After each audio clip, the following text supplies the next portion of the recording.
আসসালামু আলাইকুম। সবাইকে আমন্ত্রণ আমাদের আজকের ক্লাসে। আজকে আমরা আলোচনা করব ইংলিশ গ্রামারের অত্যন্ত গুরুত্বপূর্ণ একটি টপিকস, পার্টস অফ স্পিচ এর নাউনের বিস্তারিত। তাহলে নাউন কি?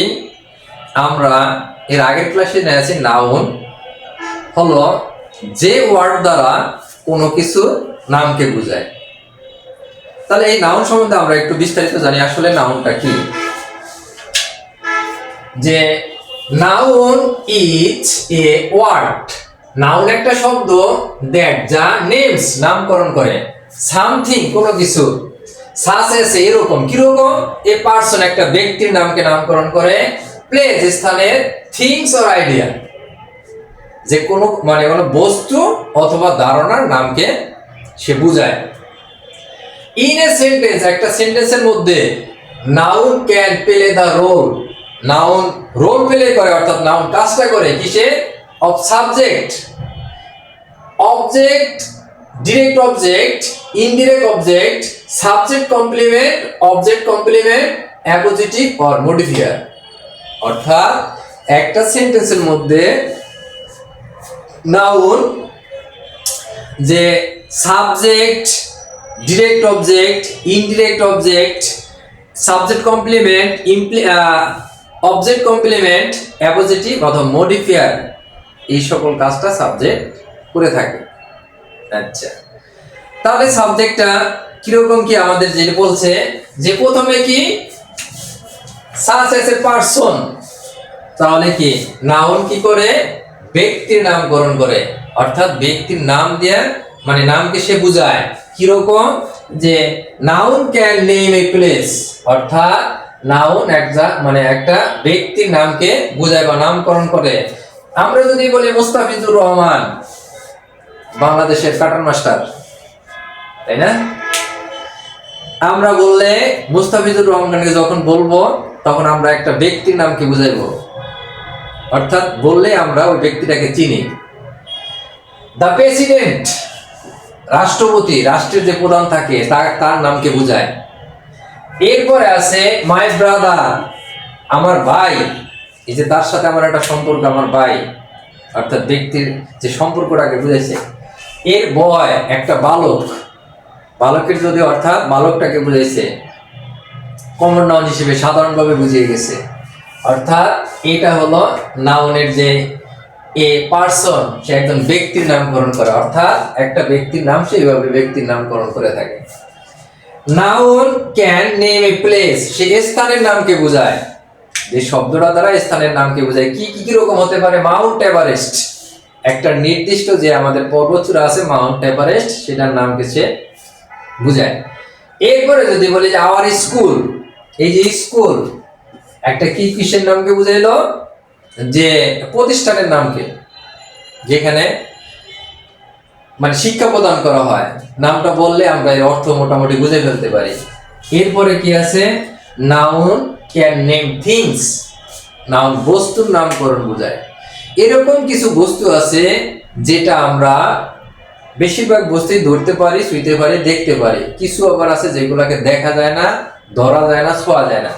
তাহলে এই যে থিংস, এই থিংসটা হইতে পারে কি? Things might be tangible or intangible, অর্থাৎ এটা হইতে পারে ধরা ছোঁয়ার যোগ্য অথবা ধরা ছোঁয়া যায় না এরকম। Some might be even be hypothetical or imaginary, এমনটা হইতে পারে অনেক বড় একটা কিছু, সেটাকে দেখাও যায় না, ধরাও যায় না, ছোঁয়াও যায় না। এরকম কি হইতে পারে? যেমন যদি আমরা বলি চেয়ার, টেবিল, এগুলাকে ধরা যায়, ছোঁয়া যায়, দেখা যায়। আমাদের যে ইন্দ্রিয় আছে, আমরা হাত দিয়ে ধরতে পারি, এরপরে চোখ দিয়ে দেখতে পারি, কান দিয়ে শুনতে পারি, ঠিক আছে? বাট ফ্রিডম, এই যে ফ্রিডম, এটাকে কি ধরা যায়, ছোঁয়া যায়, দেখা যায়? দ্যাট মিন্স এটা আমাদের নাউন, এটাকে ধরা যায় না, ছোঁয়া যায় না, কিন্তু এটা আছে। হ্যাপিনেস, সুখ, এটাকেও ধরা ছোঁয়া যায় না, অর্থাৎ এগুলোর নামকে বোঝায়। কিন্তু সুখ একটা অনুভূতির নাম, তাই না? ফ্রিডম, আমি যে স্বাধীনভাবে চলাফেরা করতেছি, এটার নাম। আচ্ছা, তাহলে এইভাবে আমাদের নাউনটা মোটামুটি বোঝা গেল জিনিসটা কি। অর্থাৎ নাউন আমাদের ব্যক্তি, বস্তু, স্থান বা গুণের নাম বা ধারণার নামকে যখন কোনো ওয়ার্ড দ্বারা প্রকাশ করা হয় এটার নাম নাউন। নাউন প্রধানত দুই প্রকার, একটা অ্যাবস্ট্রাক্ট নাউন আর একটা কনক্রিট নাউন। তাহলে অ্যাবস্ট্রাক্ট নাউনটা কি? অ্যাবস্ট্রাক্ট নাউন হলো যেটাকে, যে নাউনগুলোকে ধরা যায় না, ছোঁয়া যায় না, দেখা যায় না, কিন্তু সেগুলো আছে, অনুভব করা যায়। আমরা যদি বলি an abstract noun is something that can't be perceived by the sense, অর্থাৎ এই অ্যাবস্ট্রাক্ট নাউনটাকে, অ্যাবস্ট্রাক্ট নাউন এমন একটা জিনিস, এটাকে আমাদের যে সেন্স আছে এটা দ্বারা আমরা কি করতে পারি না, ধরতে পারি না, এটাকে দেখতে পারি না, ছুঁইতে পারি না, এটার নাম হলো অ্যাবস্ট্রাক্ট নাউন। তাহলে আমরা যদি বলি যে it took a lot of bravery to do that, এটা করতে অনেক সাহসী, মানে সাহসিকতার দরকার, অনেক সাহসিকতা লাগবে।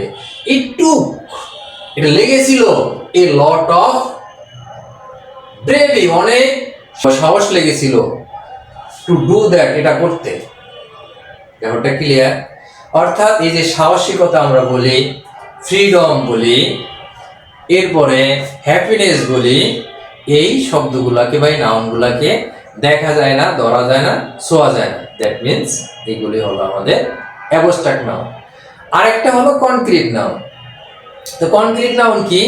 ঠিক এটার উল্টোটা, যে যে নাউনগুলোকে ধরা যায়, ছোঁয়া যায়, দেখা যায়, এগুলো হলো কনক্রিট নাউন। যদি আমরা বলি যে a concrete noun is something, concrete নাউনটা হলো এমন একটা জিনিস দ্যাট যা is perceived by the sense, এটাকে ধরা যায়, ছোঁয়া যায়, দেখা যায়। যদি আমরা বলি এখানে যে আই লস্ট মাই পেন, এই যে পেন জিনিসটা, কলম, এটাকে আমরা কি করতে পারি, যে আমরা ধরতে পারি, ছুঁইতে পারি, দেখতে পারি। ঠিক আছে, যে আই লস্ট মাই পেন, আমি আমার কলমটি হারিয়ে ফেলেছি। এই যে কলমটি হারাইছি, কলমটাকে দেখা যায়, ছোঁয়া যায়, ধরা যায়। এরপর আছে কনক্রিট নাউন, আবার চার প্রকার। কনক্রিট নাউন যে চার প্রকার হলো proper noun, common noun, collective noun, material noun. তাহলে প্রপার নাউনটা আবার কি? যে প্রপার নাউন হলো অর্থাৎ যে নাউনগুলো দ্বারা মানুষের, জায়গার, দিনের বা মাসের নামকে বোঝায়, এগুলাই হলো প্রপার নাউন। যেমন যদি আমরা বলি, অর্থাৎ এই নাউনগুলো লেখার আগে, অর্থাৎ প্রথম লেটারটা ক্যাপিটাল লেটার হয়। যদি আমরা বলি যে Rana wants to visit Thailand, Rana wants to visit Thailand, Rana Thailand ভ্রমণ করতে যায়। এই যে রানা, এই রানাকে ধরা যায়, ছোঁয়া যায়, দেখা যায়, কারণ রানা একটা ব্যক্তি, মানুষের নামকে বুঝাইছে। এরপর আছে থাইল্যান্ড, এটা একটা জায়গার নাম, এই জায়গাটা দেখা যায়, ওখানে যাওয়া যায়, ধরা যায়, ছোঁয়া যায়, দেখা যায়। দ্যাট মিন্স এটা হলো প্রপার নাউন। এরপরে হলো কমন নাউন। কমন নাউন বলতে আমরা কি বুঝি, যে কমন নাউন আর those nouns that refers to a generic item, group or place. অর্থাৎ কমন নাউন হলো ওইগুলা যেগুলো দ্বারা সকলকে জেনারিক, মানে সাধারণভাবে বোঝায়। আমরা প্রপার নাউনে বলছি বা করছি যেটা স্পেসিফিক বোঝায়, অর্থাৎ নির্দিষ্ট করে বোঝায়, আর এটা নির্দিষ্ট করে না বোঝায় এক জাতীয় সবাইকে বোঝায়।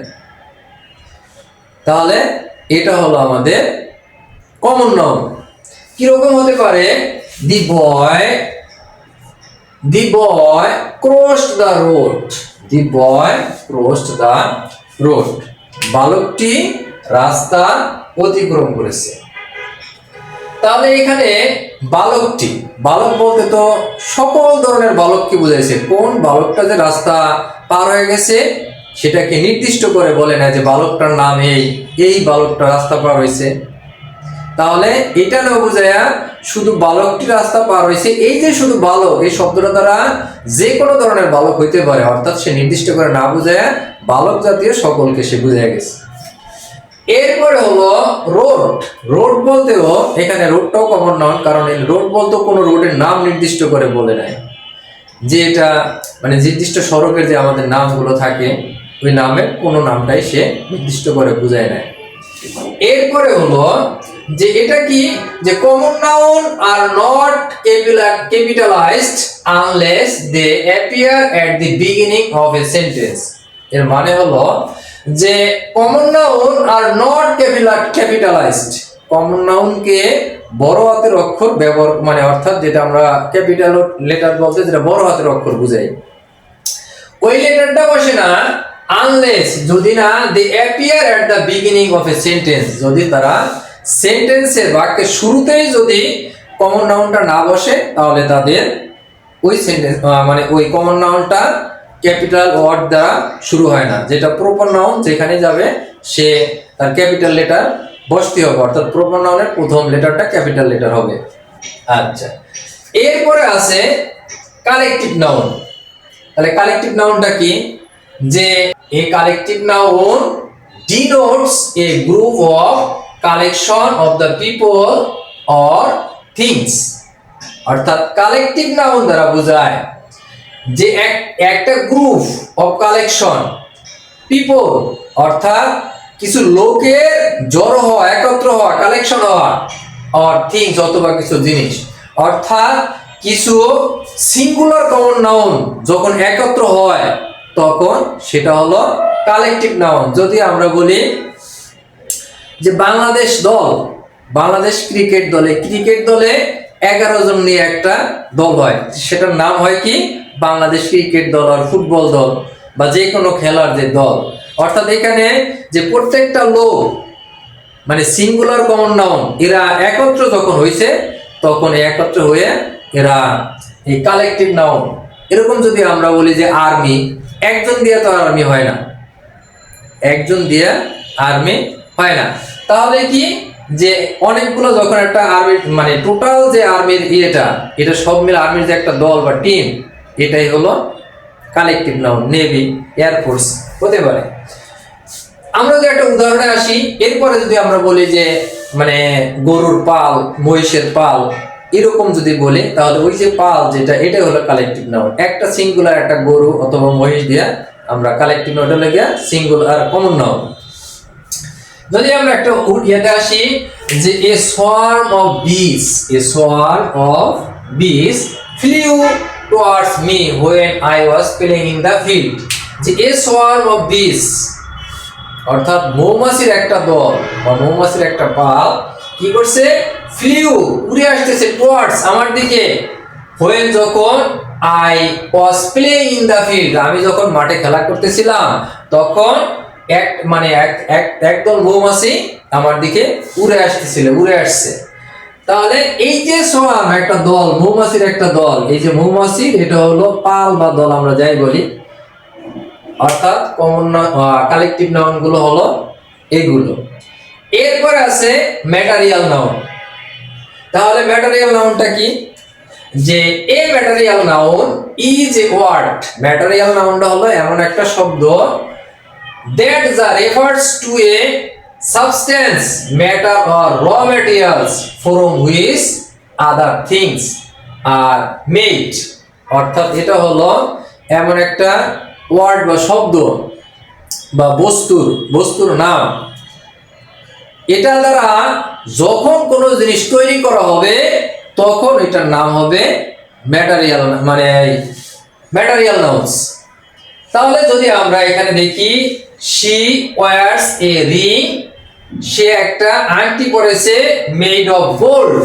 এই যে গোল্ড দ্বারা তৈরি আংটিটা কিসের দ্বারা তৈরি, আংটিটা হলো স্বর্ণের দ্বারা তৈরি, অর্থাৎ এই জন্য এই স্বর্ণ যেটা গোল্ড এটা হলো ম্যাটেরিয়াল নাউনস। এইভাবে যদি আমরা বলি যে দুধ দ্বারা যখন আমাদের কোনো মানে খাবার তৈরি করা হবে তখন আমাদের এই দুধ এটা হবে ম্যাটেরিয়াল নাউন্স, কটন, এটা দ্বারা যখন আমাদের মানে শার্ট বা সুতা তৈরি করা হবে তখন কটনটা হবে ম্যাটেরিয়াল নাউন্স। ক্লিয়ার?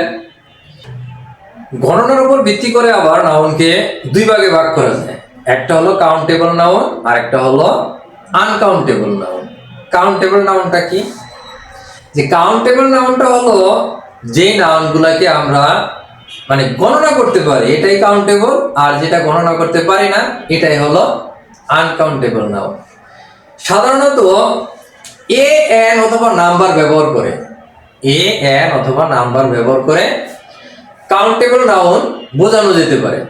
অর্থাৎ বাওয়াল দিয়ে শুরু হইলে কোনো ওয়ার্ড একটা বুঝাইলে তাহলে সেটা হলো তার আগে এন বসে, আর কনসোনেন্ট দিয়ে শুরু হইলে এ বসে, তাহলে সেখানে অর্থ একটাই আসে। 1 2 3 এই নাম্বারগুলো দিয়ে আমরা কাউন্টেবল নাউনকে বুঝাইতে পারি। তবে কাউন্টেবল এবং আনকাউন্টেবল দুটার আগে সাম ব্যবহার করা যায়। যদি আমরা এখানে বলি যেমন দেয়ার ইজ এ পেন, যদি আমরা লিখি দেয়ার ইজ এ পেন, অর্থাৎ এই যে পেনটা এটা কিন্তু গণনা করা যায়, একটা পেন, দুইটা পেন, তিনটা পেন, অর্থাৎ এটাকে আমরা কি করলাম এ দিয়ে বোঝানো যায়।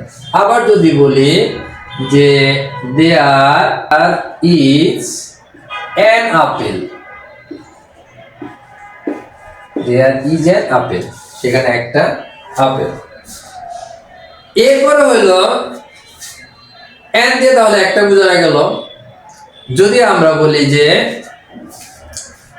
দেয়ার আর 4 অথবা 5 বা 2 3 এরকম একটা শব্দ ব্যবহার করতে পারি যে দেয়ার আর 5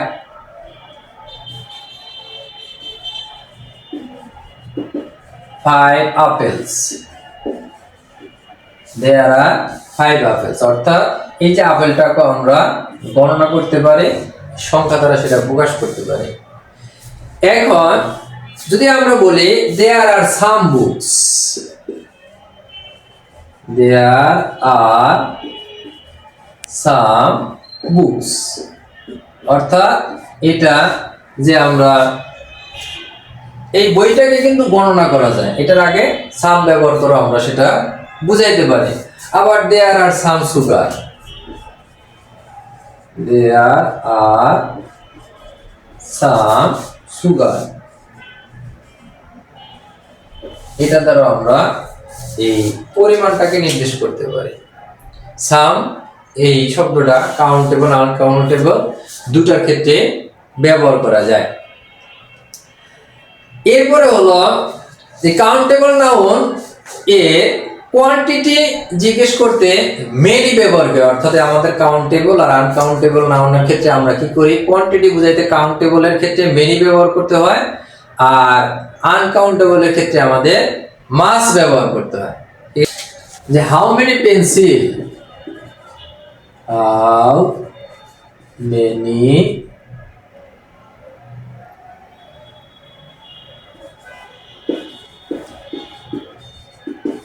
how many pencil do you want, do you want, how many pencil do you want, তুমি কতটি পেন্সিল চাও, অর্থাৎ এখানে পেন্সিলটা কিন্তু গণনা করা যায়, কাউন্টেবল নাউন। এসে আর যদি আমরা বলি যে যে how much water is there, এখানে কতটুকু পানি। এরপরে আছে সিঙ্গুলার আর প্লুরাল, সিঙ্গুলার নাউন এবং প্লুরাল নাউন। তাহলে সিঙ্গুলার নাউন কি?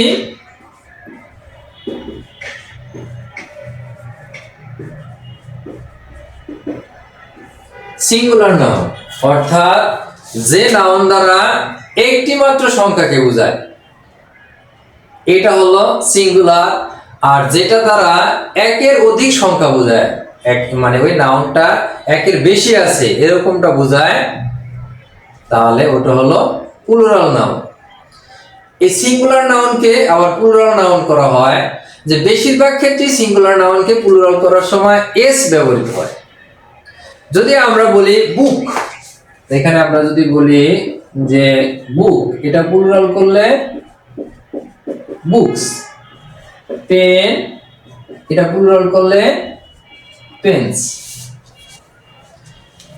কিছু কিছু একটু ব্যতিক্রম আছে যে ইররেগুলার টাইপের, যে আবার যেসব নাউনের শেষে কি কি থাকে, যেসব নাউনের শেষে S, SH, CH, X, Z এগুলো থাকে, তাদের শেষে ই এর যোগ করে প্লুরাল করতে হয়।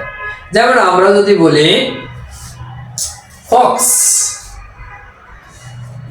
এফ ও এক্স, ফক্স, এটা আমরা যদি করি তাহলে এটা প্লুরাল হবে ফক্স, মানে ই এস যোগ হবে। এরপরে আমরা যদি বলি যে মেস,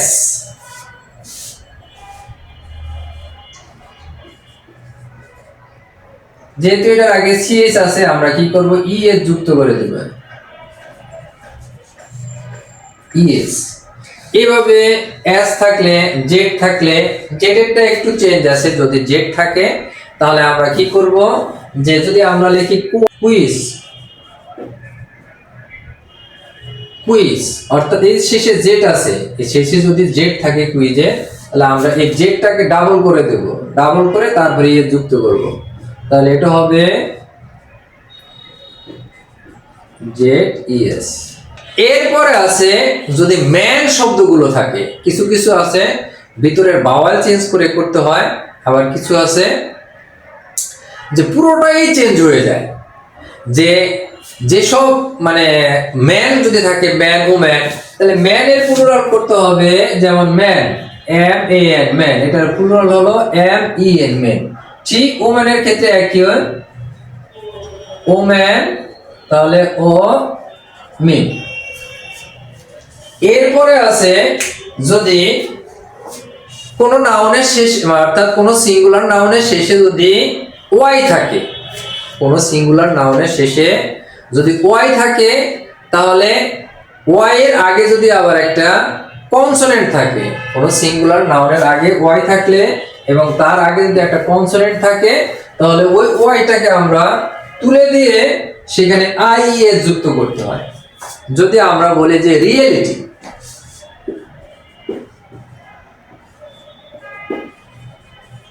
রিয়েলিটি, তাহলে এটা লিখতে আমাদের আগে ওয়াই আছে, তার আগে একটা কনসোনেন্ট আছে, তাহলে আমরা লিখব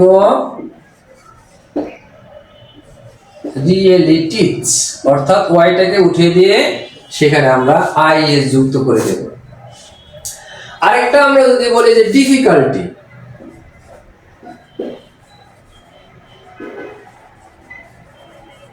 ডিফিকাল্টি, এটাকে যদি আমরা প্লুরাল করি তাহলে হবে ডিফিকাল্টিস।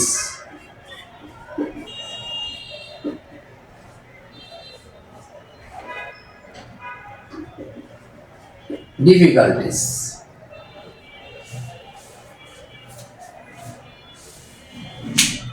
তাহলে এরপরে আছে আবার কিছু কিছু আছে পুরোটাই চেঞ্জ হয়ে যায়।